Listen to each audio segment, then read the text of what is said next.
Hi, എന്താട്ടെ ഞങ്ങളെ വീട്ടിന് മുമ്പിലുള്ള ബദമരോ. ഇപ്പോൾ ദേവട്ടന്ന് ബദം പൊട്ടിച്ച് കഴിക്കണം പറഞ്ഞ് എന്നെയും കൂട്ടി പോയതാണ് കേട്ടോ ബദം പെറുക്കാൻ. അപ്പോൾ ഞങ്ങൾ ബദമൊക്കെ പെറുക്കി. എന്താണ് എന്താ ദേവട്ടാ?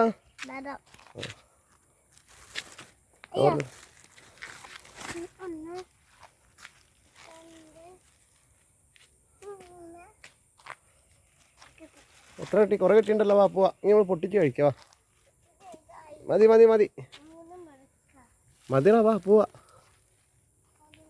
വാ നമ്മൾ പൊട്ടിക്കാം. വാ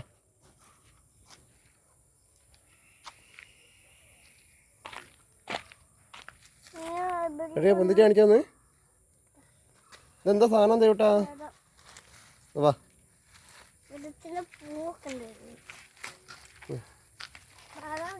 നിങ്ങളും ഇതേപോലെ ബദാം പൊട്ടിച്ച് കഴിച്ചിട്ടുണ്ടോ? എൻ്റെ കുട്ടിക്കാലത്ത് ഇതേപോലെ കുറേ പൊട്ടിച്ച് കഴിച്ചിട്ടുണ്ട് കേട്ടോ. ഇപ്പം വീട്ടിൻ്റെ അടുത്തുള്ള മരങ്ങളൊക്കെ വെട്ടി ഒഴിവാക്കിയിട്ട് എല്ലാവരും. ഇപ്പോൾ 2-3 മരങ്ങളുണ്ട് ഇവിടെ.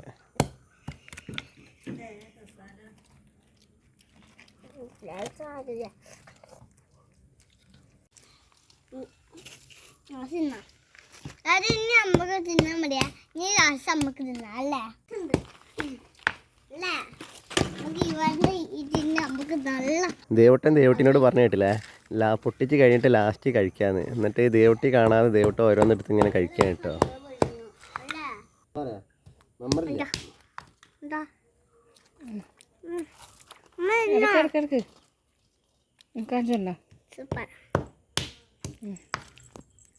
ബദൊക്കെ കുറേ പൊട്ടിച്ച് കഴിഞ്ഞിട്ടോ. ഇനി ബാക്കി പിന്നെ പൊട്ടിക്കാൻ വിചാരിച്ച്, അല്ലെങ്കിൽ ഫുള്ള് പൊട്ടിക്കുമ്പോഴേക്കും അവർ ഫുള്ള് തിന്ന് തീർക്കും. ഞങ്ങളെ ബാക്കിൽ കാണുന്നത് മീനിൻ്റെ ടാങ്കാണ് കേട്ടോ. പറ്റല്ല ഉണങ്ങിയതല്ലോ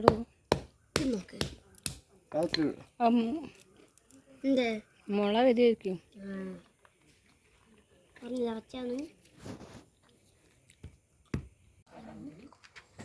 ഫ്രണ്ട്സ് ഇതാ കേട്ടോ ബദം പൊട്ടിച്ചത്. ബദം ഇത് കുറേ ഉണ്ടായി കേട്ടോ. ഇവർ രണ്ടാളും പൊട്ടിക്കണ ഇടയിൽ ഇങ്ങനെ എടുത്ത് കഴിച്ചതാ. അതാ ഇവനും ഇവളും. ഞാനിങ്ങനെ പൊട്ടിക്കും, ഇവരിങ്ങനെ എടുത്ത് കഴിക്കും കേട്ടോ. എല്ലാവരും ഓരിയൊക്കെ തുടങ്ങിയത്. ഓരോരുത്തർ ഗ്ലാസ് ഇട്ട് കേട്ടിയാ ദേവട്ടാ. കേട്ടിയാ അച്ഛനും അച്ഛമ്മക്ക് കൊണ്ടു കൊടുക്ക് ദേവട്ടാ. അച്ഛനും അച്ഛമ്മക്ക് കൊണ്ടു കൊടുക്ക്. എത്ര പെട്ടെന്നാ പരിപാടി കഴിഞ്ഞാലേ. കഴിഞ്ഞോ ദേവട്ടാ? കഴിഞ്ഞോ? നോക്കാം. ബൈ ചാച്ച പറഞ്ഞേക്ക്. എടാ ചാച്ച പറടാ. എൻ്റെ കയ്യിലുള്ള കാട്ടിയാ? ദേവട്ടൻ്റെ കയ്യിലുള്ള കാട്ടിയാ? ദേവട്ടൻ ഗ്ലാസ് ഇട്ടിരിക്കുകയാണ് കേട്ടോ.